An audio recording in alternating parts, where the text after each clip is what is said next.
வன்னியர் சமுதாய மக்களையும் சகோதர சமுதாய மக்களுக்கும் பிரிவினை ஏற்பட்டு ஒரு வன்முறை எடுத்து அவர் அன்புமணி அவர்கள் பண்ணதான் நாங்க இங்க சொல்ல வரோம். இப்ப வரலையும் நம்ம எல்லாருமே ஒன்னா தானே இருக்கும். வன்னியர் சமுதாய மக்கள் இருக்கிறாங்க, எல்லாருமே நம்பிதான் போறாங்க.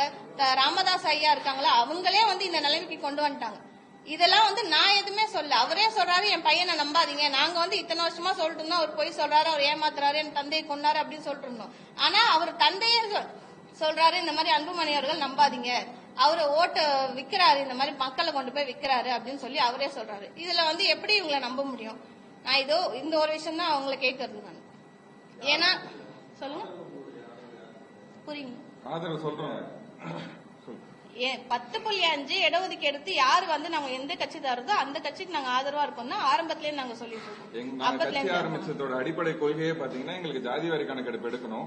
வன்னியர் மக்களுக்கும் இல்லாம அனைத்து சமுதாய மக்களுக்கான ஜாதி வாரி கணக்கெடுப்பு எடுத்து அதுக்கு உரிய பங்கீடு பத்தி வகுப்பு விதாச்சாரப்படி எல்லா மக்களுக்கும் கொடுக்கணும். இப்ப அண்ணன் வேல்முருகன் அவர்கள் இருக்காங்க, இன்னைக்கு என்ன பண்ணிட்டாங்க, இந்த கூட்டணில இருந்து வெளியில வந்துட்டாங்க. இது எப்படி காமிக்கிறாங்க அப்படின்னா, இதுக்கு முன்னாடி ஐயாவும் ராமதாஸ் அவர்களும் அன்புமணி அவர்களும் என்ன பண்ணுவாங்கன்னா, ஒரு கூட்டணியில போயிட்டு அந்த கூட்டணியை தப்பா சொல்லிட்டு வெளியில வருவாங்க. வன்னியர்கள்னாலே இப்படிதான்ற மாதிரி ஒரு பிம்பத்தை உருவாக்கிடுச்சு. அண்ணன் சொன்ன விஷயம் வேணா, அவங்க இப்ப ராமதாஸ் அவர்கள் என்ன பண்றாரு, எடப்பாடி அன்புமணி அவர்கள் என்ன பண்றாருன்னா, சகோதர சமுதாயத்துக்குள்ள சண்டையை மூட்டி விட்டு இத்தனை நாள் அரசியல் செஞ்சுட்டு இருந்தாங்க. இன்னைக்கு வேல்முருகன் அண்ணன் பிசி சமுதாய மக்களுக்கும் எங்க சமுதாய மக்களுக்கும் வெறுப்பை உண்டாக்குற மாதிரியான ஒரு வெறுப்பு அரசியல சொல்றாங்க. அது ஒரு தவறான அரசியலா இருக்கு. அதை அண்ணா அவங்களோட கருத்தை மறுபரிசீலனை செஞ்சு அவங்களுக்கு தனிப்பட்ட முறையில ஒரு மனிதர் மேல கருத்து வேறுபாடு இருந்ததுன்னா அதை சொல்லலாம். ஆனா வன்னியர் சமுதாயத்திலேருந்து நான் அதை சொல்றேன்னு சொல்லி வன்னியர் மக்களோட பிரதிநிதித்துவமே இல்லாம போயிடுது. இன்னைக்கு பிஜேபி வாங்கியிருக்க சீட்டு பாத்தீங்கன்னா வட தமிழகத்துல ஒரு இடத்துல கூட பிஜேபி சீட்டு வாங்கல. வேணும்னு சொல்லி கேக்குறாங்க. கருத்துக்கு ஆதரவு இத்தனை வருஷமா அதை சொல்லிட்டு இருந்திருக்கலாம். அவங்களுக்கு கொடுத்த பொறுப்பு இருந்திருக்கு. சரி, அதான் வேல்முருகன் ஒரே விஷயம் என்னன்னா, அவர் பிடிச்சிருக்கு பிடிக்கல இல்ல, இத்தனை 5 வருஷமா ஒரு கூட்டணியில இருந்துட்டாரு. அந்த கூட்டணியில இருந்துட்டாருன்னா அவர் பிடிச்சிருக்குன்னா பிடிக்கலன்னு வெளில வந்துடலாம். எங்களுக்கு ஒரே விஷயம் ஜாதி வாரி கணக்கெடுப்பு எடுக்கணும். எங்களுக்கு என்னன்னா, இப்ப அவர் அண்ணன் வேல்முருகன் என்ன சொல்றாரு, தமிழர்களுக்கு தமிழ் ஹிந்தி அப்படின்னு சொல்லி பிடிக்கிறாங்க. தமிழர் மட்டும் தான் வாழ்றாங்களா இல்ல வன்னியர் மட்டும் தான் வாழ்றாங்களா? அனைத்து சமுதாய மக்களும் வாழ்றாங்க. ஏன்னா இதேதான் அன்புமணி அவர்களும் பண்ணாரு. அந்த பிரிவினை அரசியல பண்ண வேண்டாம். ஏன்னா அதே பிரிவினை அரசியல தான் இத்தனை நாள் ராமதாஸ் அவர்கள் பண்ணாரு.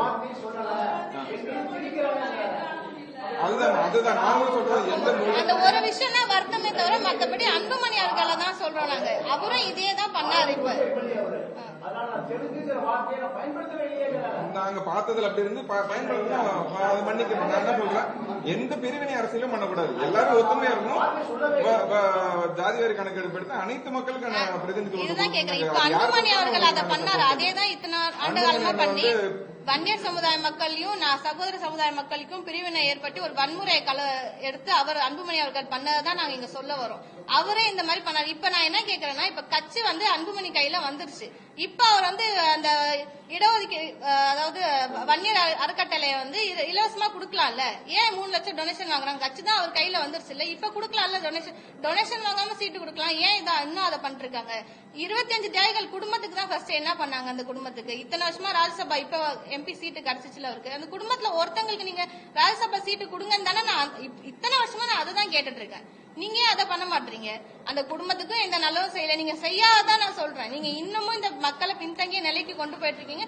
செஞ்சவங்கள இப்ப பாத்தீங்கன்னா இத்தனை ஆண்டு காலத்துல திமுக நம்மளுக்கு நல்லது செஞ்சிருக்காங்கன்னா நல்லது செஞ்சிருக்காங்க. அதை தான் நாங்க சொல்ல வரோம், வேற எதுவுமே சொல்ல.